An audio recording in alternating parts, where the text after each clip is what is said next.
আজ একটু শাক করব, তাই বসে গেছি শাক নিয়ে, শাক বাছতে। বেথু শাক এটা। তো শাকগুলো আগে আমি বেছে নিচ্ছি।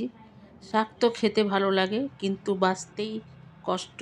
কষ্ট বলতে সময় লাগে, আর কিছু না। কষ্ট তো আর কি, কষ্ট তো হয় না, কিন্তু সময়টা খুব লাগে। তো শাক অল্পই আছে, বেশি নেই। তো শাকগুলোকে আমি বেছে নিচ্ছি। তো এই শাকে আবার ধুলো থাকে, অনেক বালি থাকে। তো সেটা ভালো করে আবার ধুতেও হবে। তো যাই হোক, শাকগুলো প্রায় বাছা হয়ে গেছে আমার।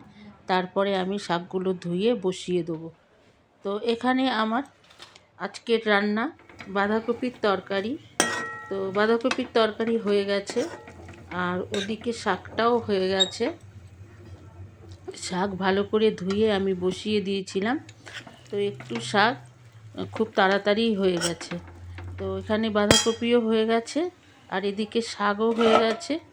শাক একদম অল্প একটু হয়ে গেছে। যাই হোক, শাক অল্প হলেই হয়। তো এখানে শাক হয়ে গেছে, আর এদিকে আমি একটুখানি স্যালাড করে নিয়েছি। স্যালাড বলতে টমেটো, পেঁয়াজ, লঙ্কা, ধনেপাতা সব কেটে নিয়েছি। নুন তেল দিয়ে দিয়েছি, আর একটু চিনি দিয়ে দিয়েছি, দিয়ে ভালো করে মেখে নিয়েছি। চিনি কিন্তু একদম সামান্য পরিমাণ, ওটা ব্যালেন্সের জন্য। যাই হোক, আজকে এতটাই। টাটা।